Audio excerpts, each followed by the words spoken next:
श्रमिकका विभिन्न समस्याहरूको समाधानको माग राख्दै एकीकृत ट्रेड युनियन महासङ्घको नेतृत्वमा श्रम रोजगार तथा सामाजिक सुरक्षा मन्त्री शरद सिंह भण्डारीलाई आज ज्ञापन पत्र बुझाएको छ। नेपाल सुरक्षा श्रमिक ट्रेड युनियन र नेपाल स्वतन्त्र आउटसोर्स श्रमिक सङ्गठनले संयुक्त रूपमा मन्त्री भण्डारीसँग सिंहदरबार स्थित कार्यकक्षमा भेट गरी आगामी आर्थिक वर्ष 82-83 को बजेटमा सरकारी कर्मचारी बाहेक अन्य श्रमिकहरूको पनि न्यूनतम पारिश्रमिक वृद्धि समावेश गर्न माग गर्दै ज्ञापन पत्र बुझाएका हुन्।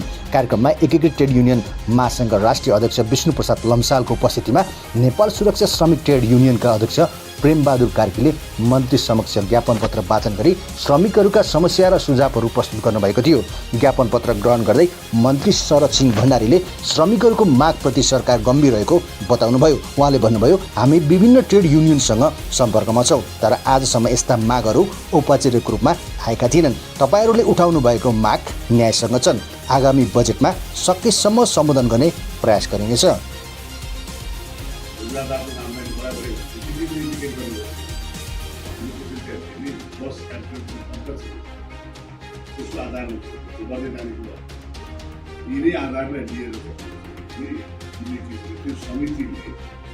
समितिले खाली त्यो न्यूनतम करको कुरा मात्र न्यूनतम लागू गरेर त्यही समितिबाट त्यसले अनुमोदन गर्ने, इम्प्लिमेन्टेसन गर्ने, मोनिटरिङ गर्ने, लागू भएको छैन हेर्ने, कसरी दिया छैन लागू गर्नलाई के त्यहाँबाट त्यसलाई गराउने त्यो मेकानिजम बनाउन हामी मन्त्री भण्डारीले श्रमिकहरू रोजगारदाताबाट शोषित भइरहे पनि मन्त्रालयसम्म उजुरी नपुगेकाले कारबाहीमा कठिनाई आएको स्वीकार गर्नुभयो। उहाँले ट्रेड युनियनहरूलाई श्रमिकका आवाज निरन्तर सरकारसम्म पुर्याउन आग्रह गर्नुभयो।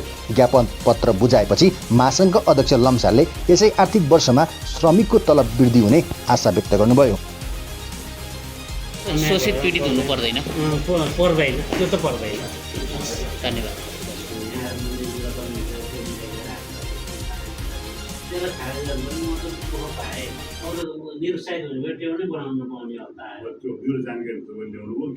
मन्त्रीज्यूलाई चाहिँ यो न्यूनतम वेतन राजपत्रको निकाल्नुभन्दा पहिले नै बजेटमा नै यसो व्यवस्था गर्नुपर्छ भनेर ज्ञापन पत्र बुझाउन आएका थियौँ।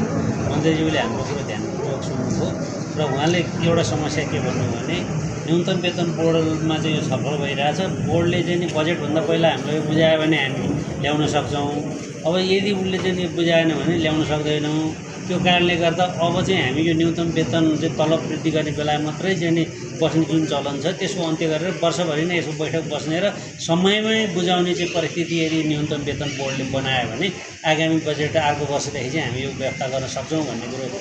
कार्यक्रममा नेपाल सुरक्षा श्रमिक ट्रेड युनियनका उपाध्यक्ष उद्धव प्रसाद दाहाल, महासचिव वेद प्रसाद हुमागाई र नेपाल स्वतन्त्र आउटसोर्स श्रमिक सङ्गठनका महासचिव पूर्ण थापाको पनि उपस्थिति रहेको थियो।